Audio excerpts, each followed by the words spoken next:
Hello, good morning.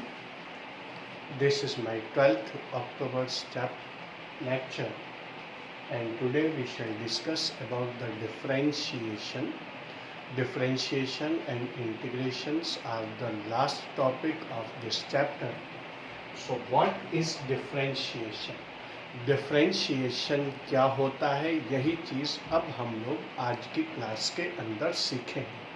सबसे पहली चीज़ तो हमारे पास ये होती है कि हमारे पास इस टाइप की इक्वेशंस आप लोगों ने कई बार पढ़ रखी। y is equal to 3x plus 2, ये एक इक्वेशन आप लोगों को दी हुई है, और y is equal to 3x plus 2.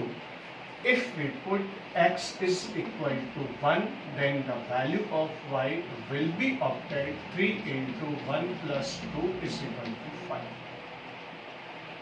अगर हम लोग x is equal to 2 put करें तो y is equal to आ जाएगा 3 into 2 plus 2 is equal to 8. x is equal to अगर हमने 3 पुट किया तो y is equal to हमारे पास आ जाएगा 3 into 3 plus 2 is equal to 11. x is equal to अगर हम लोग 0 पुट करेंगे तो y इज इक्वल टू हमारे पास आ जाएगा 3 into 0 plus 2 is equal to 2. x is equal to -1 put करेंगे तो y इज इक्वल टू आ जाएगा 3 into -1 plus 2 is equal to -1. x is equal to -2 put करेंगे तो y इज इक्वल टू आ जाएगा 3 into -2 plus 2 is equal to -4. और x is equal to अगर हम लोग -3 पुट करेंगे तो y इज इक्वल टू आ जाएगा 3 into -3 plus 2 is equal to -7. ये एक हमारे पास अगर हम लोग x की डिफरेंट वैल्यूज पुट करें तो हमारे पास x की डिफरेंट वैल्यूज के लिए y की भी डिफरेंट वैल्यूज आती है. अगर हम लोग x की वैल्यू में चेंज करें तो y की वैल्यू भी क्या होती चली जाती है, चेंज होती चली जाती है. जैसे x इज इक्वल टू हमने -3 पुट किया तो y is equal to -7, x is equal to -2 put किया तो y is equal to -4, x is equal to -1 put किया तो y इज इक्वल टू हमारे पास आ गया -1,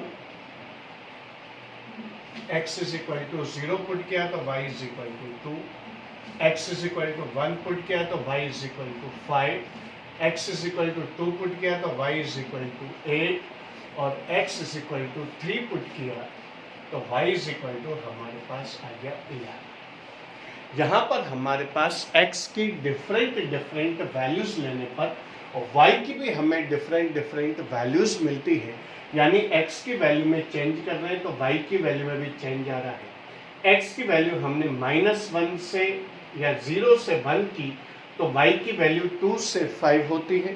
अगर हम लोग x की वैल्यू 0 से 3 करते हैं तो y की वैल्यू 2 से 11 हो जाती है.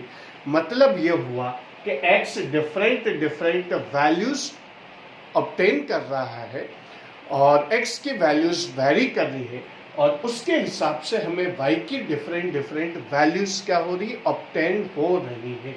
तो यहाँ पर हमारे पास क्या होगा कि x की जो डिफरेंट वैल्यूज ऑब्टेन कर रहा है दैट इज कॉल्ड वेरिएबल. जिसकी किसी भी इक्वेशन के अंदर डिफरेंट वैल्यूज आती है उसी को हम लोग किस नाम से जानते हैं, वेरिएबल के नाम से जानते हैं. और इसी तरह से हमारे पास वेरिएबल में चेंज करने पर जिसकी वैल्यू में चेंज आता है दैट इज कॉल्ड फंक्शन.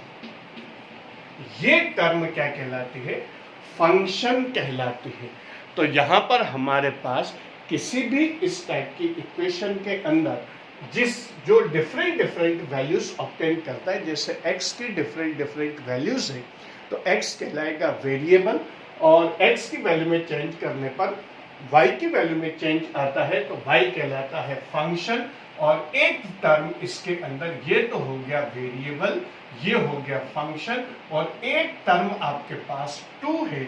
इस 2 की वैल्यू में कोई चेंजेस नहीं, x की वैल्यू कुछ भी चेंज होती रहे, y की वैल्यू कुछ भी आती रहे, इस वैल्यू में कोई चेंजेस नहीं आता, तो यहाँ पर हमारे पास ये जो 2 है, दिस इज कॉल्ड कांस्टेंट। तो किसी भी इक्वेशन के अंदर हमारे पास 3 टर्म यूज होती है। पहली जो डिफरेंट वैल्यूज लेती है या जिसकी वैल्यूज डिफरेंटली वैरी करती है, उसी को हम लोग किस नाम से जानते हैं? और वेरिएबल के नाम से जानते हैं। और वेरिएबल में चेंज करने पर जिसकी वैल्यू चेंज होती है, उसी को हम लोग किस नाम से जानते हैं? फंक्शन के नाम से जानते हैं। और एक वैल्यू वो होती है जो न वेरिएबल पे डिपेंड करते हैं न फंक्शन पे डिपेंड करती है, वो होती है कांस्टेंट। तो कांस्टेंट के वैल्यू पर किसी तरह का कोई इफेक्ट नहीं होता है।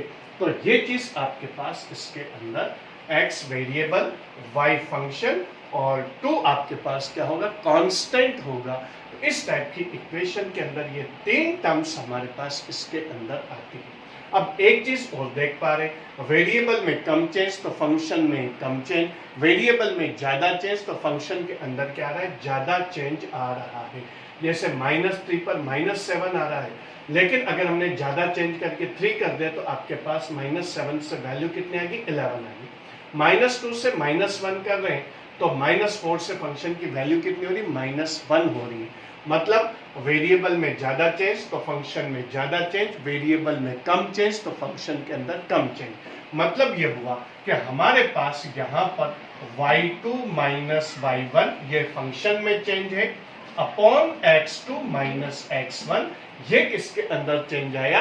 वेरिएबल के अंदर चेंज आया। और इसी चेंज को हम लोग किस नाम से जानते हैं? Delta y upon delta x के नाम से। अगर हमारे पास वेरिएबल में नेग्लिजिबल चेंज हो तो फंक्शन के अंदर भी क्या होता है? नेग्लिजिबल चेंज होता है। यानी अगर हम लोग इसके अंदर लिमिट लगा दें, यानी केवल वही वैल्यूज फाइंड करें जिसमें डेल्टा x टेंड्स टू 0 हो, यानी कि नीचे वाला जो वेरिएबल है उसमें वेरिएशन नेग्लिजिबल हो, तो फंक्शन के अंदर भी वेरिएबल क्या होगा? नेग्लिजिबल ही होगा। तो हमारे पास इसी को हम लोग लिखते हैं dy/dx। केवल वो चीज है जिसके अंदर वेरिएबल में नेग्लिजिबल चेंज आता है तो फंक्शन में भी नेग्लिजिबल चेंज आता है। यानी कहने का मतलब ये हुआ कि चाहे dy/dx बोलो, चाहे डेल्टा y/डेल x बोलो, ये भी change in function upon change in variable है, ये भी change in function upon change in variable है, ये भी change in function upon change in variable है। बस फर्क यही है कि यहाँ पर हमारे पास वेरिएबल के अंदर जो चेंजेस है वो नेग्लिजिबल आ रहा है। तो यहाँ पर नेग्लिजिबल चेंज आएगा तो वेरिएबल के अंदर भी फंक्शन वेरिएबल में नेग्लिजिबल चेंज तो फंक्शन के अंदर नेग्लिजिबल चेंज। ये वाली चीज आपके पास कहलाती है rate of change of function with respect to a variable, or rate of change of function with respect to variable is called differentiation। तो differentiation के हमारे पास definition आ गई, और rate of change of function with respect to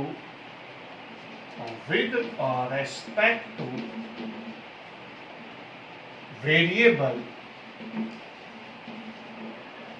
is called differentiation। ये differentiation का Verde meaning हुआ, और rate of change of function with respect to variable is called differentiation। ये चीज आपके पास क्या आई? डिफरेंशिएशन आई। और डिफरेंशिएशन के अंदर हमारे पास और rate of change of function और विद रिस्पेक्ट टू क्या आ गया? वेरिएबल आ गया। ये चीज क्या कहलाती है? डिफरेंशिएशन कहलाती है। यानी किसी एक चीज के अंदर हमारे पास वेरिएबल में चेंजेस ज्यादा तो फंक्शन में चेंज ज्यादा, वेरिएबल में चेंज कम, फंक्शन में चेंज कम, और इन दोनों का जो रेशियो है वो रेशियो आपके पास क्या कहलाएगा? डिफरेंशिएशन कहलाएगा। तो हमने जो एक्सेलरेशन की डेफिनेशन दी थी उसके अंदर मैंने क्या लिखवाया था, डी अपॉन डी टी।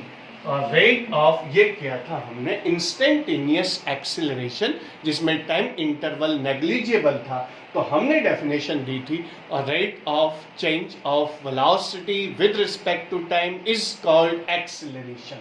तो यहाँ पर आपके पास इसी तरह से सिमिलर आपके पास वर्ड आया है, dv अपॉन dt को हम लोग बोलते हैं rate of change of velocity with respect to time is called acceleration. तो सिमिलर वर्ड आया dy by dx, dv upon dt की जगह dy बाई dx। तो इसकी डेफिनेशन भी बिल्कुल साफ रहेगी, यही चीज डिफरेंशिएशन कहलाती है। So rate of change of function with respect to variable is called differentiation। यही चीज आपके पास क्या होगी इस स्पेशल केस के साथ, limit delta x tending to 0, यानी कि वेरिएबल में चेंज नेग्लिजिबल हो, तो फिर इसके बाद हमारे पास ये वाली फॉर्म आती है और इसी चीज को हम लोग बोलते हैं मैथमेटिक्स के अंदर डिफरेंशिएशन। तो एक चीज तो ये आगे आपके पास वर्ड मीनिंग आ गया, ये आप लोगों को मैं नोट करने के लिए फ्यू सेकंड्स दे देता हूँ, then after we shall discuss about the geometrical meaning of differentiation.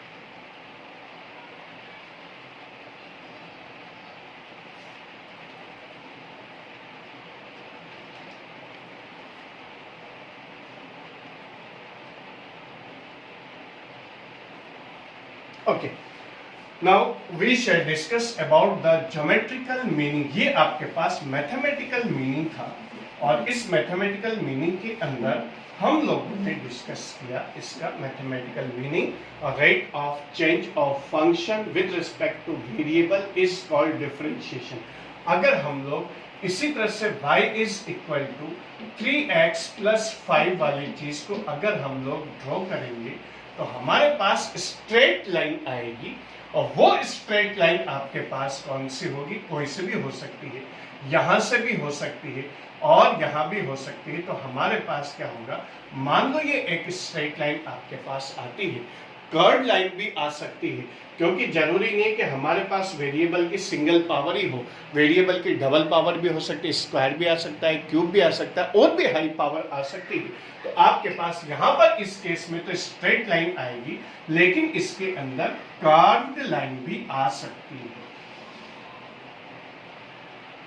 तो मान लो ये वाली चीज आपके पास आ गई। अब इसके अंदर हम लोगों ने एक टर्म यूज की थी स्लोप ऑफ कर्व, और स्लोप ऑफ कर्व हम लोगों ने पढ़ा था कि जब भी कोई भी आपके पास क्या हो रहा है, कर्व लाइन हॉरिजॉन्टल के साथ जो एंगल बनाती है, that angle is called slope of curve. Straight line आएगी तो यहां से लेकर यहां तक कहीं भी आप लोग स्लोप फाइंड आउट करेंगे, ये स्लोप आपके पास क्या होगा, स्ट्रेट लाइन के अंदर सभी जगह पर स्लोप की वैल्यू क्या रहेगी, सेम रहेगी। यहां भी थीटा यहां फाइंड आउट करना चाहेंगे, यहां भी थीटा यहां फाइंड आउट करना चाहेंगे, यहां भी थीटा, सभी जगह पर स्ट्रेट लाइन के अंदर स्लोप की वैल्यू सेम रहती है। तो यहां पर आपके पास इसके अंदर आप कोई सी भी 2 पॉइंट्स इसके अंदर कंसीडर कर लेते हैं, और 2 पॉइंट कंसीडर करने के बाद आपके पास क्या हो जाएगा, स्ट्रेट लाइन के केस के अंदर ये एंगल आपके पास थीटा हो जाएगा। तो अगर मान लो आपके पास स्लोप फाइंड आउट कर रहे हैं तो m और m is equal to theta, और ये नियरली इक्वल टू होता है किसके, tan थीटा के। तो थीटा tan थीटा, अगर थीटा बहुत कम हो तो थीटा tan थीटा इक्वल होगा, और ये वाली वैल्यू आपके पास y2 minus y1 upon x2 minus x1, और यही चीज आपके पास स्पेशल केसेस के अंदर क्या हो जाती है, dy by delta y upon delta x, और इस केस में dy बाई dx। अब हम लोग कर्व लाइन के बारे में बात करें तो कर्व लाइन के अंदर यहां पर स्लोप अलग आएगा, यहां पर स्लोप अलग आएगा, यहां पर स्लोप अलग आएगा। अलग अलग जगह पर कर्व लाइन के अंदर स्लोप की वैल्यू क्या रहती है, अलग अलग होती है। तो यहां भी आपके पास क्या होगा कि कर्व लाइन के अंदर स्लोप अलग अलग जगह पर, स्ट्रेट लाइन के अंदर स्लोप सभी जगह पर सेम आएगा, कर्व लाइन के अंदर आपके पास स्लोप की वैल्यू क्या रहेगी, सेम रहेगी सभी जगह पर। तो जैसे मान लो हम लोग इस जगह पर स्लोप फाइंड आउट करना चाहते हैं, तो एक टेंजेंशियल लाइन ड्रॉ करेंगे। ये टेंजेंशियल लाइन हॉरिजॉन्टल के साथ जो एंगल बनाएगी वो एंगल ही आपके पास क्या होगा, उस एंगल को हम लोग स्लॉप के नाम से जानेंगे। अब मान लो ये टेंजेंशियल लाइन यहां से लेकर यहां तक इस कर्व के टच में आ रही है, तो ये वाली चीज आप इसके अंदर लेंगे, ये एंगल थीटा, तो ये एंगल भी थीटा होगा, ये स्ट्रेट लाइन होगी, तो ये वाली चीज आ जाएगी आपके पास वही y2 माइनस y1, ये आ जाएगी x2 minus x1। Curd line के अंदर ये वाली वैल्यू बहुत ही नेग्लिजिबल होती है, that's why for chord line we shall write it delta y upon delta x। And chord line के अंदर लिमिट इसके अंदर हम लोग कंसीडर करेंगे, यानी केवल वही वैल्यूज कंसीडर करेंगे जिसमें हमारे पास वेरिएबल की वैल्यू में चेंज नेग्लिजिबल हो, और यही चीज कहलाती है dy बाई dx। मतलब ये हुआ कि डिफरेंशिएशन किसी भी कर्व लाइन या किसी भी कर्व के लिए क्या होता है, स्लोप ऑफ कर्व डिफरेंशिएशन के इक्वल होता है। ये चीज हमारे पास इसके अंदर साफ साफ तौर पर देखने को मिली। तो दूसरा हमारे पास जो मीनिंग आया किसका, डिफरेंशिएशन का, कौन सा आपके पास ज्योमेट्रिकल जो मीनिंग आया, तो ज्योमेट्रिकली आपके पास क्या हो जाएगा, जियोमेट्रिकली डिफरेंशिएशन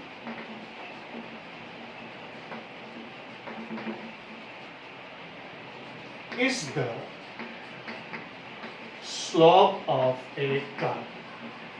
तो अगर आप लोग स्लोप ऑफ कर्व अगर फाइंड करना चाहते हैं तो आप डिफरेंशिएशन के थ्रू फाइंड कर सकते हैं, या डिफरेंशिएशन फाइंड करने के लिए स्लोप ऑफ कर्व फाइंड कर सकते हैं। तो दो चीजें आ गई आपके पास, मैथमेटिकल आ गया, rate of change of function with respect to variable is called differentiation, and geometrically differentiation is the slope of curve. Slope क्या होता है कि कोई भी जो आपके पास जो कर्व है, अगर स्ट्रेट लाइन है या कर्व लाइन है, तो वहां पर टेंजेंशियल लाइन ड्रॉ करके, और वो टेंजेंशियल लाइन हॉरिजॉन्टल के साथ जो एंगल बनाती है उसी को हम लोग स्लोप से, उसी को स्लोप बोलते हैं, m से डिनोट करते हैं। m is equal to theta. If theta is very small, then theta will be is equal to tan theta, और tan theta is equal to आ जाएगा आपके पास perpendicular upon base। यहाँ भी आपके पास वही perpendicular upon base है, और कर्व लाइन के स्पेशल केस के अंदर हमारे पास आ जाएगा dy by dx, differentiation change in y upon change in x, यहाँ भी वही है, change in y upon change in x। तो इस तरह से हमारे पास ये जो वैल्यूज है, ये वैल्यूज इसके अंदर ऑब्टेन होती है। तो दोनों मीनिंग आपके पास इसके अंदर आ गए हैं। अब तीसरा और आखिरी मीनिंग, फिजिक्स में डिफरेंशिएशन का क्या यूज होता है। तो फिजिक्स के अंदर डिफरेंशिएशन में जहां कहीं भी हमें rate of change of values find out करनी होगी, वहां सब जगह पर डिफरेंशिएशन यूज करेंगे। हम लोग एक टर्म यूज कर रहे थे, instantaneous velocity, instantaneous acceleration. Instantaneous velocity, velocity at a point of time, मतलब ये हुआ कि वेलोसिटी आपके पास अगर x2 minus x1 final position minus initial position upon t2 minus t1, और वही चीज delta x upon delta t, अगर लिमिट हमने कंसीडर कर ली, limit delta t tending to 0, delta x upon delta t, यही चीज आ जाएगी dx अपॉन dt, और यही चीज कहलाती है वेलोसिटी, इंस्टेंटेनियस वेलोसिटी। तो जब कभी भी हमें इंस्टेंटेनियस वेलोसिटी फाइंड करनी होगी, तो पोजीशन का टाइम के रिस्पेक्ट में हम लोग क्या फाइंड करेंगे, डिफरेंशिएशन फाइंड करेंगे। पोजीशन का टाइम के रिस्पेक्ट में डिफरेंशिएशन क्या चीज देता है, वेलोसिटी देता है। तो एक तो चीज ये, दूसरी चीज एक्सीलरेशन की अगर अपन बात करें, तो एक्सीलरेशन के अंदर भी क्या होगा हमारे पास, कि एक्सीलरेशन के केस के अंदर एक्सीलरेशन इज इक्वल टू आएगा वही v2 minus v1, final velocity minus initial velocity, और अगर कम हो तो delta v upon delta t, और for a special case limit delta t tending to 0, delta v upon delta t is equal to आ जाएगा dv अपॉन dt, और rate of change of velocity with respect to time, ये कहलाता है instantaneous acceleration. तो हमारे पास यहाँ पर एक तो चीज क्या हो गई, पोजीशन टाइम। अगर मान लो आपको कर्व दे रखा है तो उसका स्लोप फाइंड करने से आपको वेलोसिटी मिल जाएगी। पोजीशन को टाइम के रिस्पेक्ट में डिफरेंशिएशन करने पर भी क्या मिल जाएगी, इंस्टेंटेनियस वेलोसिटी की वैल्यू मिल जाएगी। सिमिलरली वेलोसिटी टाइम कर्व का स्लोप आप लोगों को क्या देगा, क्योंकि डिफरेंशिएशन और स्लोप एक ही चीज है, तो वेलोसिटी टाइम कर्व का स्लोप आपको क्या देगा, एक्सीलरेशन देगा। या वेलोसिटी का टाइम के रिस्पेक्ट में जो डिफरेंशिएशन है वो डिफरेंशिएशन क्या कहलाएगा, वो डिफरेंशिएशन कहलाएगा आपके पास एक्सीलरेशन। तो किसी भी चीज का एक्सीलरेशन अगर मान लो आपको फाइंड करना है, वेलोसिटी टाइम कर्व दिया हुआ है, then you have to find out the slope of curve. Velocity time curve का स्लोप, एक्सीलरेशन और पोजीशन टाइम कर्व का स्लोप हमें क्या देगा, वेलोसिटी देगा। तो हमारे पास फिजिक्स का जो मीनिंग आया आपके पास, वो कौन सा आया, वो आया आपके पास नेक्स्ट चीज इसके अंदर। अगर हम लोग फिजिक्स के अकॉर्डिंग अगर हम लोग लेते हैं तो फिजिक्स के अंदर पहली चीज slope of position time curve is equal to differentiation of position with respect to time is called velocity. velocity find करनी है तो पोजीशन टाइम कर्व का स्लोप फाइंड कर लो या पोजीशन का टाइम के रिस्पेक्ट में डिफरेंशिएशन कर दो, दोनों ही चीजों से आपके पास क्या मिल जाएगी, वेलोसिटी मिल जाएगी। सेकंड केस आएगा आपके पास slope of velocity time curve is equal to differentiation of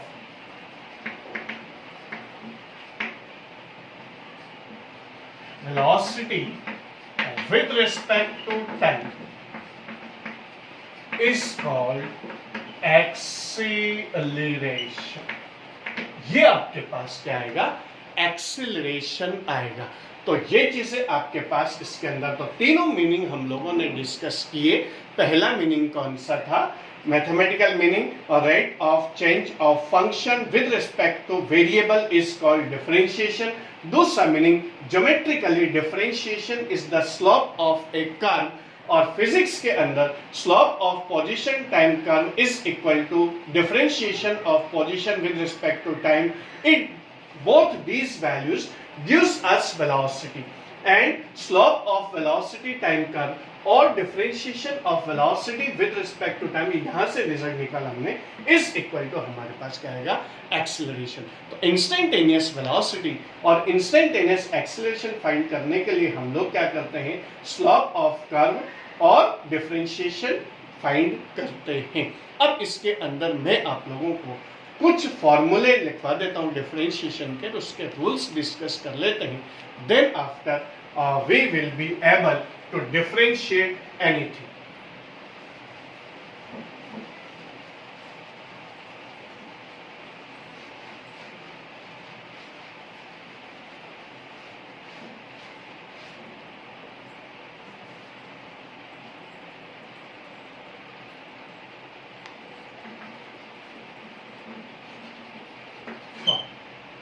First, d upon dx x power n, किसी के भी ऊपर पावर n हो तो उसका डिफरेंशिएशन पावर किस में आ जाती है, मल्टीप्लाई में आ जाती है, और पावर में से 1 लेस हो जाता है डिफरेंशिएशन के बाद। dxn upon dx is equal to nxn minus 1। हमारे पास फर्स्ट फॉर्मूला आया।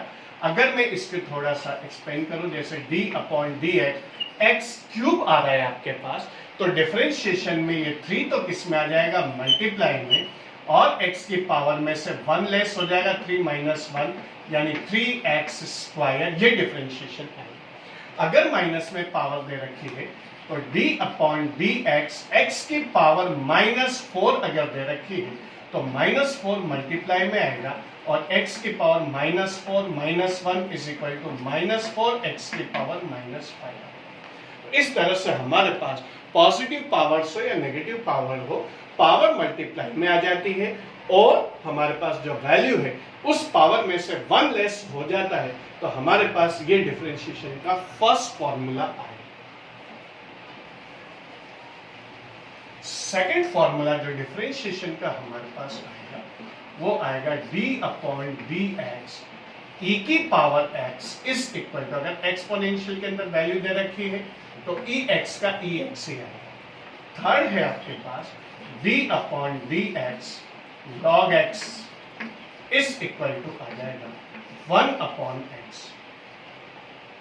फोर्थ फॉर्मूला है डिफरेंशिएशन के लिए d/dx sin x का cos x आ जाएगा। फिफ्थ d/dx cos x आ जाएगा माइनस sin x। फिर 6 नंबर पे आ जाएगा d/dx tan x आ जाएगा sec स्क्वायर x। फिर 7 नंबर का फॉर्मूला d/dx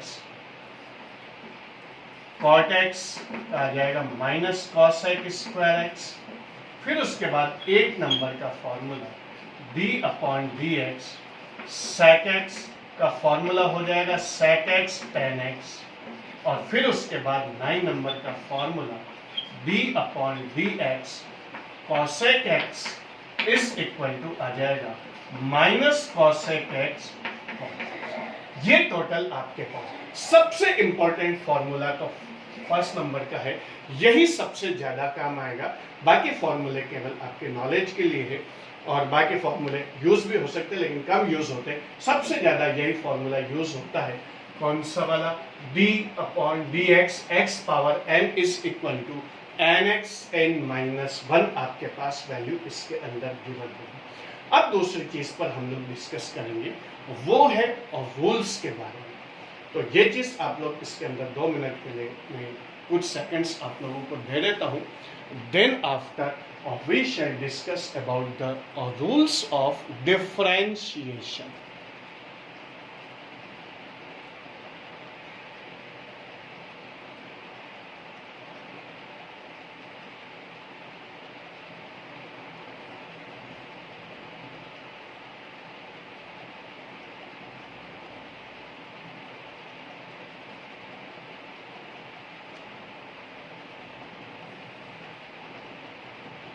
Okay.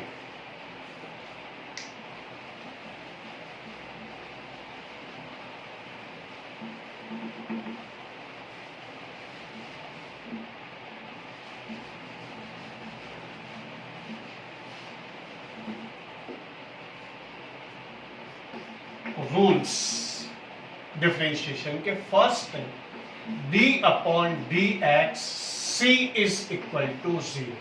किसी भी कांस्टेंट का डिफरेंशिएशन हमेशा क्या होता है, 0 होता है। यानी जिस टर्म में कहीं भी x नहीं आ रहा, वेरिएबल नहीं है, तो उसका डिफरेंशिएशन हमेशा क्या होगा, 0 होगा। सेकंड आता है हमारे पास d/dx cu, c कांस्टेंट है, ux वाली टर्म है हमारे पास, तो इसका मतलब हमारे पास क्या हो गया, u क्या हो गया, फंक्शन ऑफ x है, यानी u के अंदर x टर्म है। जैसे y is equal to 3x plus 5 है, x इज इक्वल टू कोई भी वैल्यू हो सकती, x क्यूब आ सकता है या कोई भी वैल्यू आ सकती है, तो ये वाली वैल्यू इसके अंदर आएगी, तो कांस्टेंट बाहर निकल जाएगा और हम लोग क्या करेंगे, इसका फंक्शन का डिफरेंशिएशन कर देंगे।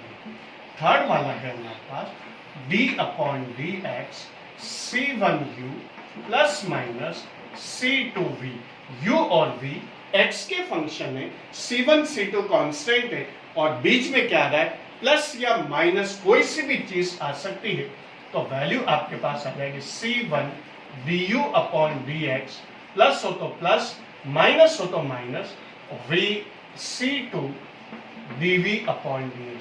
अगर एक से ज्यादा टर्म से प्लस माइनस से कनेक्टेड है तो इसके अंदर हमारे पास क्या हो जाएगा, उनके साथ कांस्टेंट को तो बाहर निकालेंगे, जैसे प्योर नंबर है, पाई है, ये वैल्यूज तो बाहर निकल जाएगी, और जो x और u और v जो x की टर्म्स है, वो टर्म्स के हम लोग क्या करेंगे, according to this formula differentiation कर देंगे। चौथे नंबर का डिफरेंशिएशन का फॉर्मूला आता है d/dx u इंटू वी। अगर दो टर्म आपके पास मल्टीप्लाई के अंदर आ रही है तो हम लोग क्या करेंगे, पहले को जैसा का जैसा, दूसरे का डिफरेंशिएशन, प्लस दूसरे जैसा का जैसा पहले का डिफरेंशिएशन कर देंगे। इसके बाद फिफ्थ नंबर का फॉर्मूला आता है डिवाइड वाला, प्लस माइनस हो गया। इसके बाद ये कांस्टेंट वाले दो टर्म हो गई, और प्योर कांस्टेंट हो डिफरेंशिएशन जीरो। कांस्टेंट के साथ अगर कोई भी आपके पास फंक्शन आ रहा है, कांस्टेंट बाहर निकल जाएगा, फंक्शन का डिफरेंशिएशन हो जाएगा। अगर टर्म्स के अंदर कांस्टेंट और फंक्शन दोनों आ रहे हैं और अलग अलग टर्म्स है तो प्लस की जगह प्लस, माइनस की जगह माइनस, और बाकी फॉर्मूला इसी के अकॉर्डिंग होगा। और डिवाइड अगर मान लो आपके पास है d upon d x, u upon v अगर आपके पास है, आपके पास क्या आ जाएगा, और वी स्क्वायर और v d u upon d x minus u d v upon d x. ये आपके पास डिवाइड वाला फॉर्मूला हो जाता है। इसके बाद एक लास्ट फॉर्मूला आता है जिसे सीरीज फॉर्मूले के नाम से जानते हैं, और वो सीरीज फॉर्मूला क्या है, dy by dx is equal to dy by dw into dw upon dv, dy by u ले लेते हैं, v upon w into dw upon dz into dz upon dx। हम लोग देख पा रहे du से du कैंसिल हो जाएगा, एक टर्म और आएगी इसमें,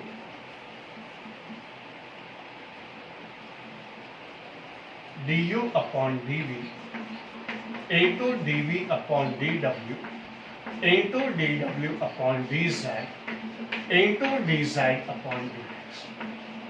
du से du, dv से dv, dw से dw, dz से dz, और फाइनली हमारे पास क्या जाएगा, dy by dx आ जाएगा।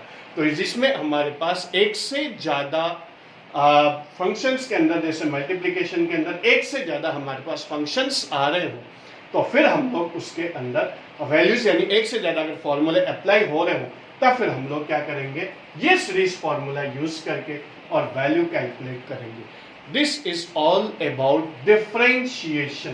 पूरा का पूरा डिफरेंशिएशन के अंदर ये 9 फॉर्मूले हैं। सबसे इंपॉर्टेंट फॉर्मूला आपके पास फर्स्ट वाला है, और ये आपके पास 6 रूल्स हैं। ये आपके पास पूरा डिफरेंशिएशन हुआ। अगर आपको पोजीशन टाइम के टर्म्स के अंदर दे रखी है तो हम लोग क्या करेंगे, वेलोसिटी कैलकुलेट करनी है तो पोजीशन का टाइम के रेस्पेक्ट में डिफरेंशिएशन करके वेलोसिटी कैलकुलेट कर लेते हैं।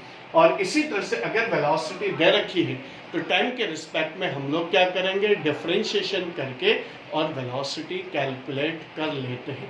2 एग्जांपल मैं दूंगा, फ्यू सेकंड्स आपके नोट करने के लिए है, then after we shall discuss about the next topic.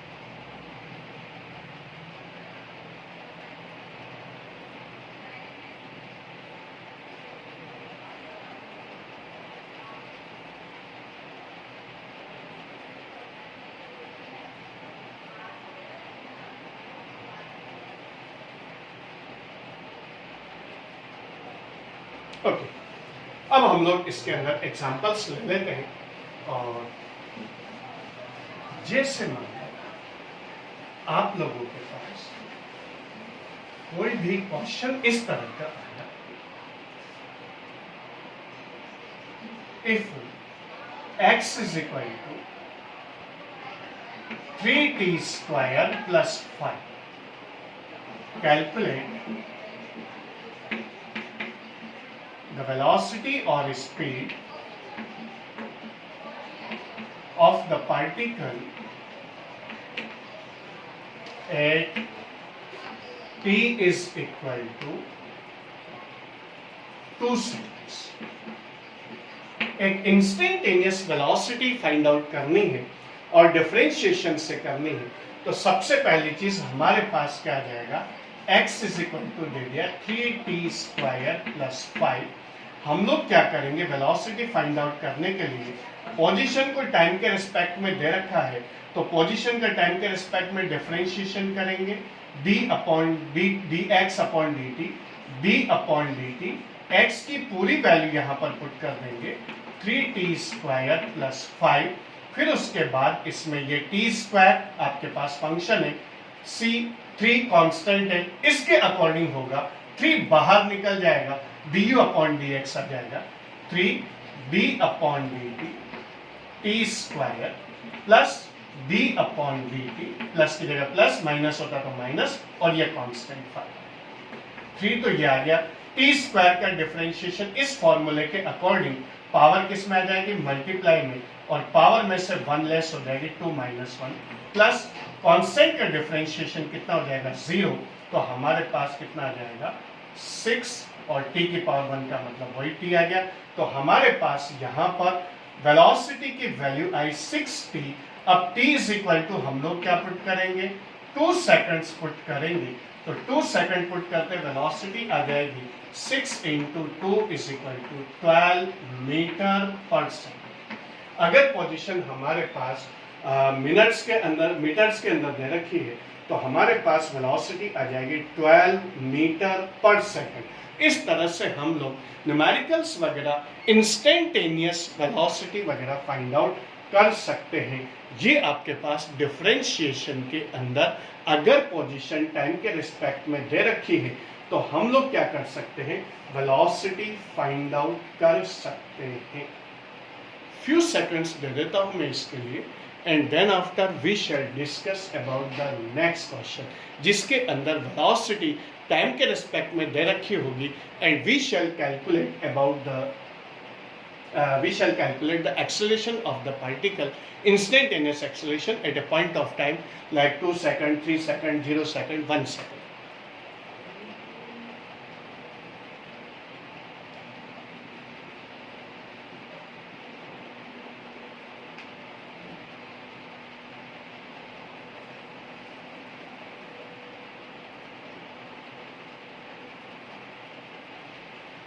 Okay. Next है, एक और एग्जांपल ले लेता हूं।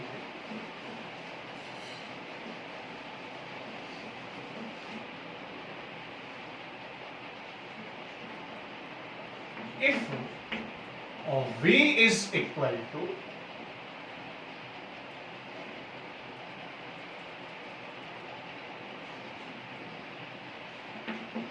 4t³ plus 2t² plus 1, then calculate acceleration of particle at t is equal to 1 second। ये क्वेश्चन दे दिया, फिक्स टाइम दे दिया 1 सेकंड पर पार्टिकल का एक्सीलरेशन क्या होगा। तो हम लोग क्या करेंगे यहाँ पर, और v इज इक्वल टू हमें गिवन है 4t³ plus 2t² plus 1। First of all, we shall find out the differentiation dv/dt, acceleration is equal to होता है d/dt, और इसकी वैल्यू पुट कर देंगे 4t³ plus 2t² plus 1, और फिर उसके बाद 4 कांस्टेंट है, according to this t/d/dt t³ plus 2 × d/dt t² plus d/dt, last term आपके पास बची 1। 4 t³ का जगह आ जाएगा 3t², पावर मल्टीप्लाई में आ जाएगी, पावर में से 1 लेस हो जाएगा, प्लस 2 t² का हो जाएगा 2t प्लस 1 का डिफरेंशिएशन 0। तो acceleration is equal to dv/dt is equal to आ जाएगा 12t² plus 4t। t is equal to कितना पुट करेंगे, 1 सेकंड पुट करेंगे, तो एक्सेलरेशन हमारे पास आ जाएगा 12 × 1 का square plus 4 × 1, 12 plus 4 is equal to आ जाएगा 16 मीटर पर सेकंड स्क्वायर। तो इस तरह से अगर हमारे पास पोजीशन दे रखी है, डिफरेंशिएशन करके हम लोग क्या कैलकुलेट कर सकते हैं, वेलोसिटी, और अगर वेलोसिटी दे रखी है टाइम के रिस्पेक्ट में, तो डिफरेंशिएशन करके हम लोग क्या कैलकुलेट कर सकते हैं, एक्सेलरेशन फाइंड आउट कर सकते हैं। पोजीशन दे रखी है, 2 बार डिफरेंशिएशन करके भी हम लोग क्या करें, एक बार डिफरेंशिएशन करके वेलोसिटी, फिर उसका एक बार फिर डिफरेंशिएशन करके क्या करेंगे हम लोग, एक्सेलरेशन फाइंड आउट कर सकते हैं।